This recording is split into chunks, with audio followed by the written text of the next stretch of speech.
OBC की आबादी है 25%। तो बीजेपी का जरा डेटा बताइए, उसने कितना दिया?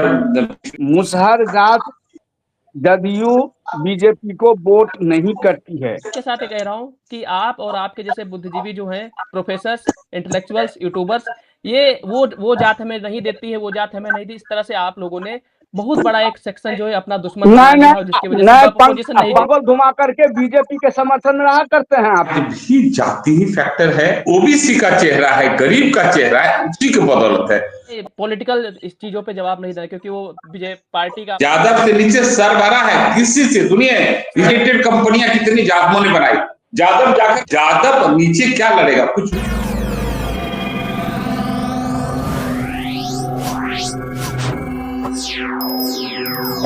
नमस्कार, मैं उपेंद्र कश्यप और आप देख रहे हैं फोर्थ व्यूज। हमारे साथ आज जुड़े हैं पंकज कुमार, जो जाति के डॉक्टर कहे जाते हैं, दिल्ली से। ललन कुमार जी हैं, पीरपैंती से पूर्व विधायक रहे हैं, आरजेडी में हैं। और प्रोफेसर कृष्ण कुमार मंडल सर हैं, तिलका मांझी विश्वविद्यालय भागलपुर से। कह सकते हैं उपेंद्र भैया कि डेमोक्रेसी यहाँ अभी शिशु अवस्था में है। जो पॉलिटिकल पार्टीज की तरफ से या पॉलिटिकल जो टोन है उसका मैं जवाब नहीं देना चाहता हूँ। मैं केवल कास्ट कॉम्बिनेशन और डेटा की बात करना चाह रहा हूँ। जो मंडल जी ने जो कहा कि जो इलेक्शन कमीशन का जो डेटा आया है, तो उन्होंने बताया कि आरजेडी को इतना वोट परसेंट है, बीजेपी को इतना है, और सीट उसका ज़्यादा कैसे है आरजेडी का, जबकि उससे ज़्यादा वो मिला है, वोट मिला, इसके बाद भी कम है।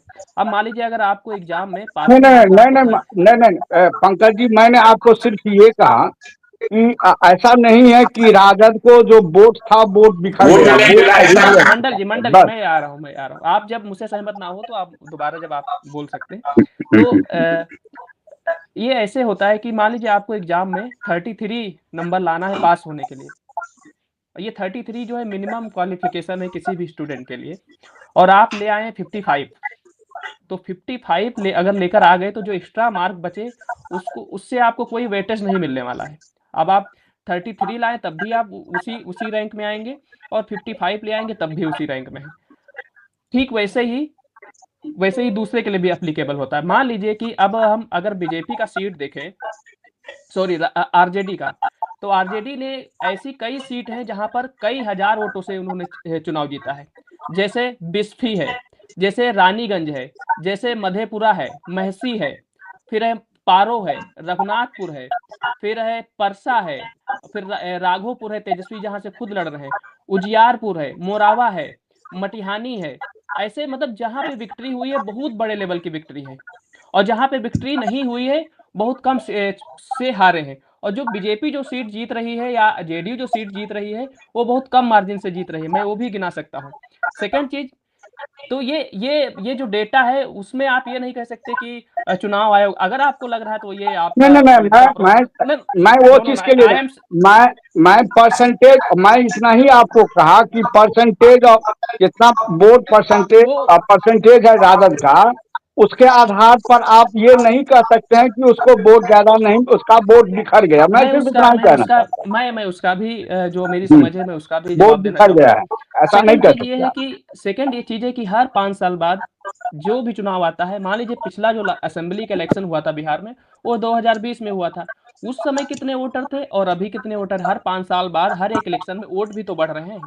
तो जैसे बसपा का यहाँ यूपी में बोला जाता था कि बसपा का वोट अपना कोर वोटर तो बना हुआ है, ये कोर वोटर नहीं है। इससे आप खुश हो सकते हैं कि हमारा तो कोर वोटर बढ़ रहा है। इस हिसाब से तो देखा जाए आरजेडी का वोट बढ़ा है, कम नहीं हुआ है, बढ़ा है, लेकिन उनका ऑलमोस्ट ओवर 48% के करीब चला गया है। तो ये आपको समझना पड़ेगा। दूसरा कि धानु का वोट गया है या नहीं गया, अगर चलो गया भी है तो फिर सीट में कन्वर्ट क्यों नहीं हुआ, कन्वर्जन क्यों। दूसरा है कि जिस जात धर्म से हम बिलोंग करते हैं तो हमको लगता है कि हम इसके साथ सिंपैथी रखते हैं, तो हमको भी लगता है कि हमारी जात वालों ने भी वोट किया होगा। दूसरा एक होता है हमारा मिजाज और एक होता है समाज का मिजाज। हम हो सकता है हमारा मिजाज इस गवर्नमेंट के खिलाफ हो, लेकिन हमारे समाज का जो मिजाज है वो इस गवर्नमेंट के सपोर्ट में होने वाला हो। तो हो सकता है हम इस पार्टिकुलर पार्टी को सपोर्ट कर रहे हो, लेकिन हमारा जो पार्टिकुलर समाज है वो समाज जो है उसको सपोर्ट नहीं करने के लिए तैयार नहीं है। ये चीजें हैं। दूसरा आप देखेंगे कि जो कहा था कि अपर कास्ट वोट नहीं करता है, इसमें एक जो एक्सेप्शनल केस है वो है राजपूत जो है टैक्टिकल वोट करता है, जहां पे उनका कैंडिडेट होगा जिस भी पार्टी का। अब जैसे आप आ जाइए इस तरह से यादव भी वहां का टैक्टिकल वोटिंग करता है। जैसे रामगढ़ की सीट जो है, रामगढ़ की सीट पे कौन जीता है? बाई इलेक्शन में भी किसको हराया था? अपने ही पार्टी के लोगों को हरा दिया रामगढ़ की सीट पर बाई इलेक्शन में। इस बार अपने जात के आदमी को जिताया है बसपा से यादव, तो यादव भी वहां टैक्टिकल वोटिंग करता। तो आप ये नहीं कह सकते कि वो कोर वोटर बना हुआ है, कोर वोटर में बहुत बिखराव है। अगर कोर वोटर में बिखराव नहीं होता तो बीजेपी से इतने सारे यादव कैंडिडेट्स कैसे जीत जाते? फिर जेडीयू से इतने सारे धानुक कैंडिडेट जीत जाते, बीजेपी से धानुक कैंडिडेट। और दूसरा बोले कि टिकट डिस्ट्रीब्यूशन, अगर हम टिकट डिस्ट्रीब्यूशन की बात करें तो मैं द प्रिंट में आर्टिकल लिखा था, धानुक को मात्र 1-2 टिकट दिया है आरजेडी ने, जो अति पिछड़ी जात में आती है। ठीक है, उनको अध्यक्ष बना ही दिया था तो फिर टिकट क्यों चाहिए? हाँ, यादव को दिया है 53 टिकट।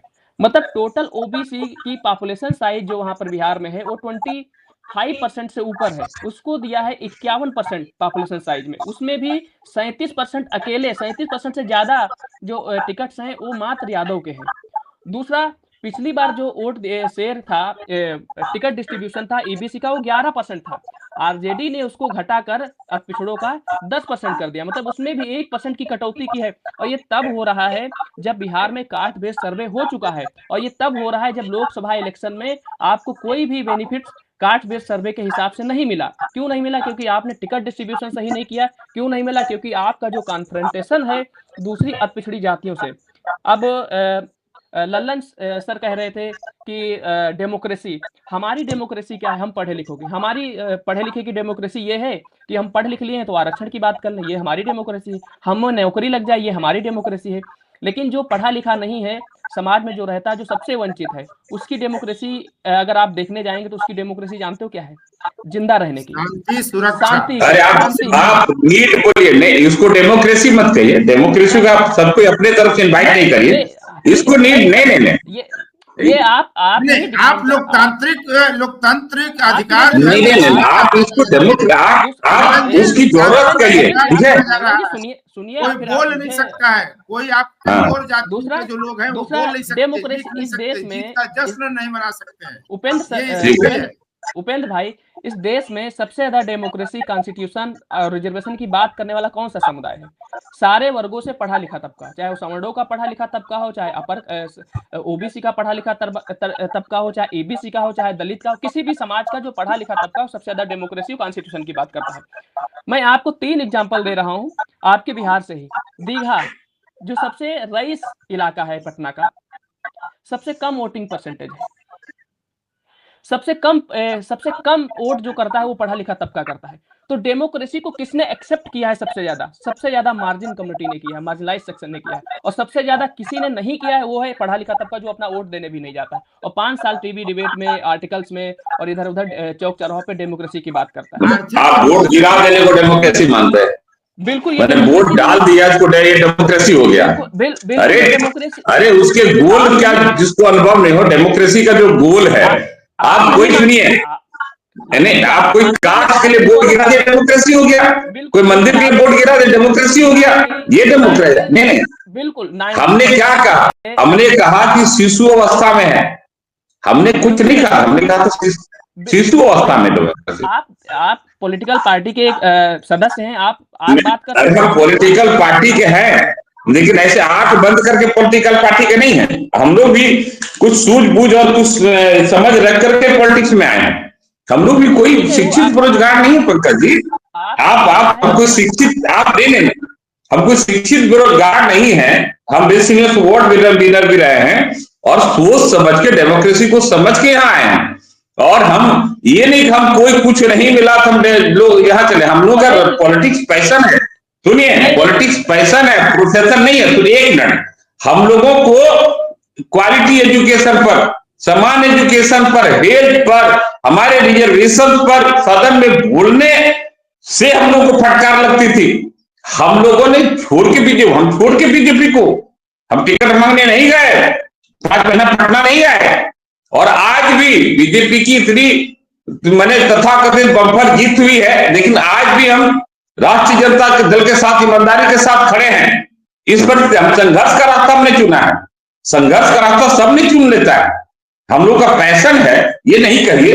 हाँ, हम अभी कह रहे हैं कि भाई चीजों को समझिए कि ये भी नहीं है डेमोक्रेसी। आप अगर अनाज के लिए वोट कर रहा है, अगर नौकरी के लिए, वो भी एक सोशियो इकोनॉमिक डेवलपमेंट का है, वो डेमोक्रेसी है। लेकिन आज जो जिस तरह से है, क्या इलेक्शन कमीशन को आप मेरी बात को जवाब दे दीजिए तो एक प्रधानमंत्री कट्टा और फिक्सर की बात करके वोटर को डराने का काम करेगा? ये वायलेंस नहीं है, वायलेंस नहीं conduct of the election commission का, ये वायलेंस नहीं कॉन्स्टिट्यूशन का, ये शोभनीय है क्या? दुनिया में मुंह दिखा सकते हैं कि देश का प्रधानमंत्री इस तरह का बात करता है? क्या हम इंटेलेक्चुअल यहाँ मिले हैं, बैठे हैं इस बात ये करने के लिए? क्या हम उसकी आलोचना नहीं कर सकते? डेमोक्रेसी में प्रधानमंत्री बड़ा, जनता से बड़ा हो कोई क्या? एमएलए एमपी से बड़ा हो गया कोई क्या? आज जिस तरह से यहाँ पर बात करके चले गए लोग, और ये नहीं है एक तरफा बीजेपी की जीत नहीं है, सामने से है, सामने से एक सेफ गार्ड है, एक ढाल लेकर के नीतीश कुमार जी का, उस ढाल को हटा दीजिए, फिर बीजेपी वहीं आ जाएगी। नीतीश कुमार जी का जो पिछड़ा का चेहरा है, सुशासन का चेहरा है, आज नरेंद्र भाई मोदी इस देश के प्रधानमंत्री है, तो कास्ट बेसिस पर, क्योंकि कास्ट पर डिस्कशन हो रहा है कि वो ओबीसी के चेहरा के तौर पर आए, गरीब के चेहरा के तौर पर आए, नहीं आ सकट वाली जी। ये कास्ट फैक्टर है इस देश में, पूरी तरीके से कास्ट फैक्टर है। नीतीश जी सामने हैं, नीतीश जी हटे, अभी तो देखिए अभी असल लड़ाई हो रहा है। ललन जी, अभी आप खारिज कर रहे थे कि कोई मंदिर पर दे देगा वोट, अनाज के नाम पर दे देगा वोट, तो लोकतंत्र नहीं है। तो जाति के नाम पर भी जो वोट दे रहा है, ये भी लोकतंत्र नहीं है, ये भी लोकतंत्र नहीं। हम कहाँ करें, ये भी लोकतंत्र दिन रात। अरे हम शुरू से कह रहे हैं उपेंद्र भैया, हमने ईमानदारी से, राहुल गांधी की तुम्हारी जात क्या है? उपेंद्र भैया हमने ईमानदारी से कहा कि यहाँ शिशु अवस्था में है। पंकज जी आप बोलिए, हमने ईमानदारी का शिशु अवस्था में है। कास्ट पर चूंकि आप बात करने के लिए बताए, हम लोग विषय पर बात करना ही समझते, अपनी सीमा को समझते हैं। बात तो हम लोग जिंदगी भर करते हैं तो बात खत्म नहीं हो, लेकिन विषय पर बात हो तो हमने कास्ट पर जो कहा आपने, लोकतंत्र पर तो आप, हाँ तो आप जानते ही हैं कि वो हम यही कह रहे हैं पंकज जी, नीतीश जी पिछड़े के चेहरा है, नरेंद्र मोदी जी पिछड़े के चेहरा है, कोई कुछ नहीं है। आज हटा देना ये पिछड़े का मुखौटा, गरीब का मुखौटा, तो फिर वहीं चले जाएगी भाजपा। वही भाजपा अपने आइडियोलॉजी से पहचान नहीं बना पाई। भाजपा का अपना कुछ नहीं है, बस ये कास्ट का जो मास्क लगा के भाजपा सामने आई है। अब काम जो जिसका भी करे, लेकिन एक पिछड़ा कार्ड, एक कास्ट कार्ड करे। पंकज आप कंटिन्यू रहिए, हम आपको नहीं चाहते थे। मंडल जी उंगली उठा रहे थे। जी जी जी जी जी पंकज जी, मैं आपके कुछ बातों की आप आलोचना समझ लें या उसको सप्लीमेंट समझें, आप जैसे समझें। मैं मंडल साहब एक चीज, मंडल साहब हम बहुत कम जगह जाते हैं, जुड़ते हैं, उपेंद्र जी जानते हैं, वी आर इंटेलेक्चुअल हियर। हम लोग अपने ज्ञान का आदान प्रदान भी करते हैं, एनालिसिस करते हैं, देश के जागरूक नागरिक हैं। हम किसी पार्टी को रिप्रेजेंट करते उस तरह से आंख बंद करके नहीं, लेकिन हम लोग आलोचना नहीं, हम लोग एक दूसरे को कुछ अपनी जानकारी भी शेयर करते हैं, ठीक है ना? हाँ ललन बाबू, पंकज जी आपको कुछ चीजें मैं क्लियर करना चाहता हूँ। आप इससे 2020 का इलेक्शन आप देखें, 2020 के इलेक्शन में नीतीश कुमार ने महज 3 धामों को टिकट दिया था। 2025 में नीतीश कुमार जी ने 13 धामों को दिया है टिकट। क्यों? नीतीश कुमार बहुत खुश हो गए हैं धामों पर, इसलिए नहीं, वो काउंटर करने के लिए, मंगनीलाल मंडल को काउंटर करने के लिए 13 धामों को उनको टिकट देना पड़ गया है। ये है धनिकलाल मंडल का महत्व, एक बात। और दूसरी बात, और जिस दिन धनिकलाल मंडल आरजेडी के अध्यक्ष बने थे, उसी दिन दरभंगा जिला के जो जदयू के अध्यक्ष, जिला अध्यक्ष थे, उन्होंने रिजाइन किया। लक्ष्मी राय जो अमात जात से आते हैं, अत्यंत पिछड़ी जात के, उन्होंने, और एक कामत जो पिछड़ी जात के आते हैं, अत्यंत पिछड़ी जात के, सबों ने रिजाइन किया जदयू से, और सब ज्वाइन किए राजद। ये आप समझ लीजिए उस एरिया का डायनामिक्स को। ऐसा नहीं है कि अत्यंत पिछड़ी जात राजद के साथ नहीं है, अत्यंत पिछड़ी जात आज भी राजद के साथ है। वो आप ये आप अर्ध सत्य है कि कुछ अत्यंत पिछड़ी जात जो पहले 1990 के बाद जिस तरह से राजद के साथ था उस तरह से नहीं है, लेकिन इसका ये कतई अर्थ नहीं निकाला जाए कि अत्यंत पिछड़ी जात राजद के साथ नहीं, आज भी है और राजद को वोट मिला है अत्यंत पिछड़ी जातियों का। यदि नहीं मिला है तो 2% बढ़ कैसे रहा है, बढ़ा है कहां से? वो अत्यंत पिछड़ी जात का ही वोट है, ये समझ लें आप। ऐसा नहीं है कि अत्यंत पिछड़ी जातियों ने वोट नहीं किया, अत्यंत पिछड़े। रही बात, आप एक और चीज मैं आपको कह देता हूँ, जो जंगल राज का जो बहुत सारी चीजें लोग कहते हैं, अब हमको ये कहिए, क्लियर कीजिए, तो झागुमो पर अटैक हो रहा है 2020 और 25 में ये इलेक्शन हुआ, इस 5 सालों में आप यादव के कौन से कामों की आलोचना करना चाहते हैं? क्या ये तेजस्वी पावर में है, यादव पावर में है? यादव कहाँ अतिक्रमण किया है जो लगातार यादव के प्रति लोगों का आक्रोश हो और यादवों को वोट नहीं करे? कि 5 सालों में तो मैंने यादव का ऐसी कोई प्रवृत्ति नहीं देखा जिससे लोग यादव से घृणा।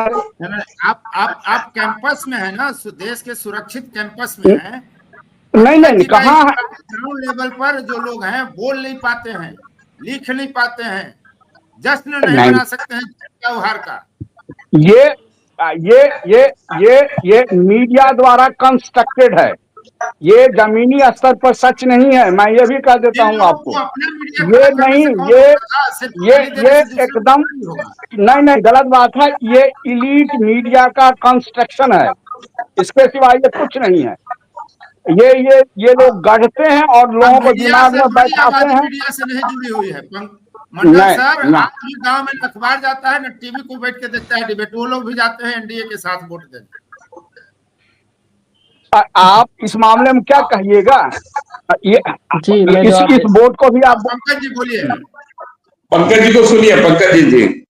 अच्छा पंकज जी को, हाँ अब 41 मिनट हो गया, इसका भी ध्यान रखा जाए। हाँ, मैं वही बता रहा हूँ जो मेरे पास डेटा है और जो मैं ग्राउंड में घूमा हूँ। सेकंड चीज, हम डेटा के साथ आपको बता रहे हैं। मंडल जी कह रहे थे कि पिछली बार 3 धानों को टिकट दिया था। मैं जेडीयू का टिकट डिस्ट्रीब्यूशन बता दे रहा हूँ। जेडीयू ने टोटल जो ओबीसी को टिकट दिया है, पिछली बार उसने दिया था, सॉरी जेडीयू ने वो दिया था 35.45% ओबीसी 2020 में, और इस बार बैकवर्ड को दिया है टिकट मात्र 24.75%, मतलब 10% सीधे उसने। मंडल जी मुझे मेरा पॉइंट ऑफ रेफरेंस है धानु। हाँ, मैं उस पर आप ध्यान रखें। नहीं 2020 में कितने धानु का है, 2025 में कितने धानु का है, देख लीजिए। आप मंडल सर एकदम अटक गए धानु पर, आगे बढ़िए ना, धानु के अलावा नहीं उनका डेटा थोड़ा मैं ठीक कर दूं। हाँ मैं भी ठीक है। थोड़ा सा चेहरा और ऊपर करिए ना, थोड़ा सा चेहरा और ऊपर। हाँ आइए जी। हाँ, तो ओबीसी की आबादी है 25% और उसको टिकट दिया था पिछली बार जेडीयू ने 35.45% और इस बार दिया है 24.75%, मतलब उसके आबादी के हिसाब से। अब आ जाइए ईबीसी का। ईबीसी को पिछली बार जेडीयू ने टिकट दिया था 5.45%, मतलब 5.5% के करीब दिया था। इस बार सीधे उसने 15% के करीब टिकट दिया है। अभी भी ये आबादी के हिसाब से नहीं, लेकिन कास्ट सर्वे होने के बाद ये चुनाव हो रहा है, तो उसने टिकट डिस्ट्रीब्यूशन में ज्यादा इंपॉर्टेंस दिया है ईबीसी को। अब आ जाइए हम कास्ट पे धानु की बात कर रहे हैं। इस बार जेडीयू ने 12 टिकट जो है वो दिया है धानु को। बिल्कुल हाँ, 12 टिकट धानु। मैं तो कह ही रहा हूँ कि 12 टिकट धानु को दिया। हाँ, तो क्यों ये नीतीश जी धानुकों के प्रति बहुत बहुत बहुत बहुत दयालु हो गए हैं क्या? दयालु नहीं हुए हैं, वो मंगनीलाल मंडल को काउंटर कर लीजिए। सीधे वो तो अच्छी बात है, अच्छी बात। बीजेपी ने कितना दिया धानु को? हाँ एक मिनट। हाँ, तो इस बार छोटी 12 टिकट उसने दिए। तो आप ये भी कहना कि दूसरा ओबीसी में उसने क्या किया है, जो उनका लव कुश समीकरण है जेडीयू का, कोयरी, कुर्मी और धानुक, उसमें धानुक उसने ज्यादा बढ़ा के दिया क्योंकि वो धानुक जो कास्ट है या कुर्मी जो कास्ट है एक दूसरे से एसोसिएट करती हैं, तो इस वजह से भी किया है ये कि डर की धनिकलाल मंडल का यह बहुत ज्यादा डर है। धनिकलाल मंडल नहीं होते तब भी वो धानु का जो ज्यादातर जो वोट जाता है वो नहीं गलत, नहीं गलत, एक बिल्कुल गलत। यदि मंगीलाल मंडल को राजद का अध्यक्ष नहीं बनाया जाता तो नीतीश कुमार किसी रूप में बाराधानु को टिकट नहीं देते। अच्छा पंकज जी आपके पास डेटा है तो बीजेपी का जरा डेटा बताइए उसने कितना दिया पंकज जी से पूछ लिया जाए, मेरे पास डेटा नहीं है, आप जरा हाँ ठीक है मैं पंकज जी से पूछ लीजिए। जी जी जी जाति के डॉक्टर हैं तो भाई डाटा तो उन्हीं के पास से मिलेगा। लेकिन मेरा निवेदन होगा कि संक्षिप्त टिप्पणी तीनों लोग करें। हाँ मैं थोड़ा दे देता हूँ, मैं आपको तीनों आर्टिकल अपने शेयर कर दूंगा, आप उसमें सारा डेटा है। मैं चलिए मैंने नंबर दे दिया आपको।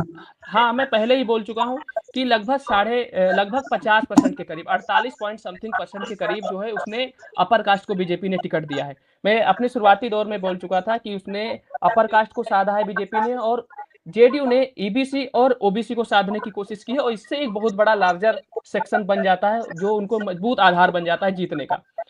अब मैं अगर आऊं तो बीजेपी ने टिकट जो दिया है वो पिछली बार ईबीसी को दिया था, हाँ ये 5.45%। इसने इस बार क्या किया है, बीजेपी ने 14% टिकट दिया है, और वही बैकवर्ड का टिकट उसने घटाया है।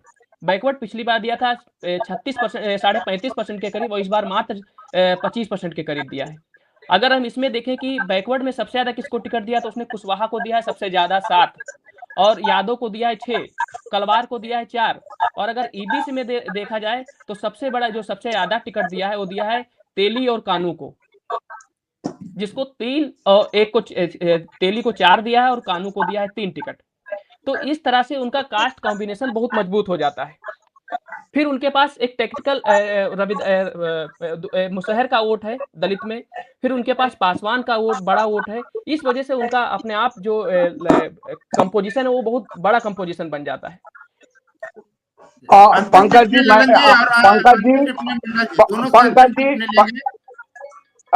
जी मैं आपको ये कह दूं, आप ही बोल लीजिए। ललन जी आप बोल लीजिए सर, आपको सुन रहे हैं। मैं पंकज जी को कहना चाह रहा हूँ कि आप पहले भी और आज भी मुसहर जात जदयू बीजेपी को वोट नहीं करती है। आज भी जमीन पर चल के देख लें, मुसहर जात आज भी राजद के साथ इंटैक्ट, इसलिए ये डेटा भी आप ठीक कर लें। मैं जी मैं सही कर ले रहा हूँ, लेकिन मुझे बहुत दुख के साथ कहना पड़ रहा है कि आप मुझसे उम्र में भी बहुत बड़े हैं, और आप मतलब बहुत दुख के साथ मैं बहुत दुख के साथ कह रहा हूँ कि आप और आपके जैसे बुद्धिजीवी जो हैं, प्रोफेसर्स, इंटेलेक्चुअल्स, यूट्यूबर्स, ये वो जात हमें नहीं देती है, वो जात हमें नहीं दी। इस तरह से आप लोगों ने बहुत बड़ा एक सेक्शन जो है अपना दुश्मन बना लिया है, जिसकी वजह से पोजीशन नहीं पंकज जी सुनिए, पंकज जी नहीं मैं यूट्यूबर हूँ न, मैं कुछ नहीं हूँ। आप लोग यूट्यूबर हैं और इस तरह गोल गोल घुमा करके बीजेपी के समर्थन में रहा करते हैं आप लोग। आप ही लोग जैसे यूट्यूबर बीजेपी को जिताते हैं, ये क्यों नहीं मानते? हम नहीं, आप ही लोग जैसे पर्सनल अटैक नहीं, ये गलत। देखिए एक पहले उन्होंने ही बोला है। पंकज एक मिनट सर, मंडल सर शांत होइए। पंकज जी यूट्यूबर तो उपेंद्र जी हैं, हम लोग तो इनके डिबेट पे आते हैं, अच्छे लोगों को बुलाते हैं, मिलाते हैं, बात करते हैं। हम लोग का ना तो कोई यूट्यूब चैनल है, ना हम लोग इस तरह के ये पे रहते हैं। हम लोग जमीन पर काम करते हैं, इंटेलेक्चुअल के बीच समय बिताते हैं। ठीक है, हम पॉलिटिकल एक्टिविस्ट हैं, और मैंने बीजेपी में थे और हम उससे किनारा किए 5-6 महीने से। अभी आरजेडी एक्टिविस्ट हैं, बिना किसी शर्त के हमको टिकट भी नहीं लिए, चुनाव भी नहीं लड़े। अब पिछली बार अच्छे वोट से 27,000 से चुनाव जीते थे हम, अच्छे खासे। लेकिन ये था कि हम लोग समाज की आवाज हैं, समाज के लिए काम करते हैं, पैसा नहीं हम लोग का पॉलिटिक्स। हम इतना ही कहेंगे कि जाति पर आज चर्चा थी कि आज भी जाति ही फैक्टर है, और इसको नीतीश कुमार जी की जीत है ये। इसको भले ही अभी हम पढ़ रहे थे, सुन रहे थे प्रेस कॉन्फ्रेंस हम तावड़े जी का, बाकी बीजेपी के लोगों को सुन रहे थे कि नरेंद्र मोदी जी की जीत है, ये नीतीश कुमार जी की जीत है। नीतीश कुमार जी को सामने रख करके ये हासिल किया गया है और अभी असल बैटल शुरू हुई है। और नीतीश कुमार जी को अगर बीजेपी चीफ मिनिस्टर नहीं बनाती, उनका बीजेपी का सपना भी है, अभी नहीं तो कभी नहीं, हमको उनको बीजेपी का चीफ मिनिस्टर चाहिए। ये बीजेपी अगर नीतीश जी को चीफ मिनिस्टर नहीं बनाएगी, तुरंत सारा कुछ धराशायी होगा। आज भाजपा जो अपने स्वभाव पर है ना, ये भी नरेंद्र मोदी जी का जो ओबीसी का चेहरा है, गरीब का चेहरा है, उसी की बदौलत है। अभी भी अपने अंत्योदय के एजेंडे पर भाजपा नहीं पहुंची है, अपने मूल एजेंडे पर भाजपा सत्ता में नहीं आई है। उसकी अभी भी समाज में और इलेक्टोरल पॉलिटिक्स में टिकने की कोई अभी उसकी हस्ती नहीं हुई। बस मुझे इतना ही कहना है, जाति यथार्थ है और जाति पर ही सब कुछ चल रहा है। पंकज जी, हाँ, ये मैं पॉलिटिकल इस चीजों पे जवाब नहीं देना, क्योंकि वो विजय पार्टी का जाति पर बोले, पॉलिटिकल नहीं बोला, जाति पर इस देश की सच्चाई है और ये आपको स्वीकार करना पड़ेगा कि वहां पे यादवों को कोई नहीं देखना चाहता है पॉलिटिकली रूप से, ठीक है। और कन्फ्रंटेशन सबसे ज्यादा यादव के साथ है। इससे पहले आप जो अभी इससे पहले बोल रहे थे कि सबसे ज्यादा सेवियर कम्युनिटी है। अगर 1990 के पहले और 70 से और 90 के बीच में 20 साल में आप देखिए कि यादवों को किसने बचाया है। और अभी भी अगर सेवियर कम्युनिटी है, तो जब यादव का लड़ाई कन्फ्रंटेशन किसी राजपूत से या भूमिहार से या ब्राह्मण से या यूपी से लगा के और आपके हरियाणा तक और आपके झारखंड तक अगर उससे लड़ाई होती तो हर जगह मार खा जाते हैं। लेकिन जैसे ही उनकी लड़ाई किसी नीचे वाले तबके से होती तो वहां पीटते हैं वो। तो मतलब ये है कि लड़ाई होगी सर, नीचे सर भरा है, सुनिए, यादव से नीचे सर भरा है किसी से, सुनिए, इस दुनिया का इतिहास रहा है, जब से सभ्यता संस्कृति की विकास हुई है, यह संसाधनों की लड़ाई है, संसाधनों का लूट है। नीचे के पास तो कुछ है ही नहीं, नीचे के पास, उसके पास है क्या करने के लिए, लुटाने के लिए। सारे संसाधन तो वहां एक जगह कॉन्सेंट्रेट है, और अब संसाधन अगड़ों के पास भी नहीं है, संसाधन मल्टीनेशनल कंपनियों के पास में है, संसाधन वहां पड़ी हुई है। काहे के लिए लड़ने जाएगा यादव? हम लोग जमीन पर रहते हैं, यादव को संसाधन की लड़ाई आज पॉलिटिकल पार्टी नहीं। सुनिए आप सर, नहीं पंकज जी, आप ये कह के खारिज मत करें किसी को, पॉलिटिकल पार्टी गुनाह नहीं होता पॉलिटिकल पार्टी। हम ये कह रहे हैं ना कि आप देखिए प्रोफेशन चेंज हुए हैं, यादव आज ठेकेदारी मारे हैं। आज जो किसी खास जाति का ट्रांसपोर्टेशन में कब्जा था, यादव ने वहां जाकर कब्जा किया है। कोई शेड्यूल कास्ट शेड्यूल ट्राइब का कोई ट्रांसपोर्टेशन में नहीं था, ठेकेदारी में नहीं था, कॉन्ट्रैक्ट में नहीं था, सप्लाई में नहीं था। उठा के देखिए जो प्राइवेट लिमिटेड कंपनियां कितनी यादवों ने बनाई। यादव जाकर के बॉलीवुड में इंटरफेयर कर रहे हैं, बॉलीवुड में जाकर कर रहे हैं। ये नीचे शेड्यूल कास्ट वहां नहीं जा रहा है। आप देख लीजिए ना, उसकी संसाधनों की लड़ाई है, संसाधन के नीचे आके यादव लूटेगा क्या? उधर से ला के इधर देता है यादव। एकदम ये यादवों को बदनाम करने की ये साजिश है, षड्यंत्र है, फॉरेस्ट कॉन्स्पिरेसी है कि पिछड़ी जातियों से ताकतवर जाति यादव है, इसको अलग कर दो, कुर्मी है उसको अलग कर दो, बाकी पर सबका राज करो। उसको जो है कि आर्टिफिशियल हिंदू बना करके उसको सेंटिमेंटल जाति चेतना हटा करके उसको सांप्रदायिक चेतना, उसके धार्मिक चेतना उसके अंदर भर करके उसका जो है पॉलिटिक्स में चुनाव जीतने का टूल मात्र बना के रखा है। यादव नीचे क्या लड़ेगा? कुछ भी नहीं। छोटी मोटी लड़ाई पति पत्नी में होता है, मारपीट होते रहता है, ऐसा कुछ नहीं है। लेकिन असल लड़ाई सभ्यता संस्कृति का विकास में से लेकर अब तक संसाधनों की लड़ाई है, जहां पर पिछड़े दलितों के पास कुछ नहीं है, अति पिछड़ों के पास कुछ नहीं है। एक समय नगरों के पास था, अभी मल्टीनेशनल कंपनियों के पास में है, जहां यादव इंटरफेयर कर रहा है। ये इंटरप्रेन्योरशिप बन रहा है, कारपोरेट बन रहा है, हॉलीवुड में बॉलीवुड में जा रहा है, सब जगह यादव। ललन जी, बिना बिना धुएं के आग नहीं होती है, बस इतने में कहना चाहूंगा। नहीं, हम आपको कहे ना, आपको एक चीज बता दीजिए पंकज जी मेरी बात ईमानदारी से, सेम कास्ट अगर एक खास जाति वर्ग के लोग हथियार उठाते, क्राइम करते, तो उसको दबंग कहते हैं, बाहुबली कहते हैं। लेकिन वही कोई दलित, कोई पिछड़ा, कोई आदिवासी उठाता है तो उसको हम क्रिमिनल कहते हैं, गुंडा कहते हैं, बदमाश कहते हैं। ये नोमेनक्लेचर है, ये भेदभाव है, जान जाइए ललन जी, यही भेदभाव है, यही जातियों के साथ भेदभाव हो रहा है।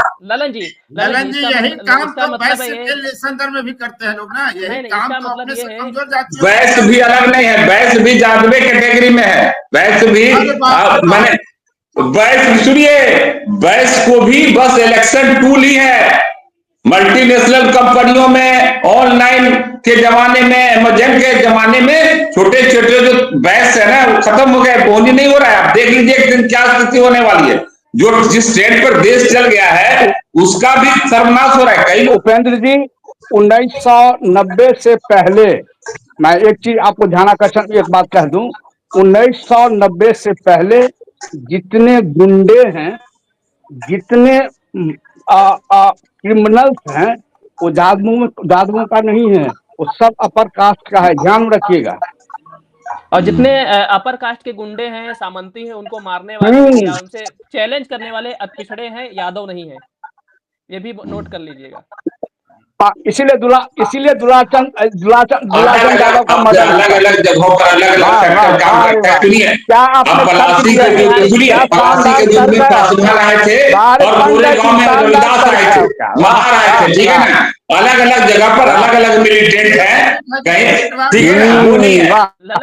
ललन जी आपके हिसाब से अगर कोई अपर कास्ट किसी दलित की घोड़ी, दलित के बारात रोक ले, वो सही है?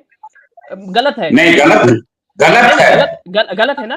लेकिन सब तो वो गुंडा माना जाता है। अरे कोई भी गुंडा माना जाएगा, मैं बात कर रहा हूँ। सुनिए आप, लेकिन वही छूट जो है यादवों को मिलनी चाहिए, क्योंकि नहीं अपर कास्ट नहीं, आप यही कह रहे हैं ना। नहीं, किसी को नहीं मिलनी चाहिए। नहीं, आप वही कह रहे हैं कि पिछड़ों में जो यादव मजबूत है उसको गुंडा बोला जाता है, लेकिन अपर कास्ट को गुंडा नहीं बोला जाता। मतलब यह छूट आपको मिलनी चाहिए, जो सामंत ओबीसी। नहीं, उधर नहीं बोलना, हम कह रहे हैं कि बदनाम किया जाता है जादवों को ज्यादा। मैंने बोला जादू, हम कह रहे हैं ना, एक ही चीज का नाम अलग होता है। सबसे ज्यादा एट्रोसिटी करने वाले अभी ओबीसी में यादव हैं। आप पुलिस स्टेशन से लगा के एम्पिरिकल आप न्यूज़पेपर खोल के हम लगा के देख चुके, हम कई कमेटी स्टेट तक के कमेटी में है, सीएससी कमेटी में रहे हैं और हम देखे कि आप नहीं मानते उससे हम आपको बनवाने के लिए नहीं कह रहे। मैं आपको डेटा भेज दूं, इसका तुम्हें डेटा भेज दूं, मैं स्टेट कमेटी में इसका डेटा में भेज सकता हूं आपको कि किस जाति के लोग हैं।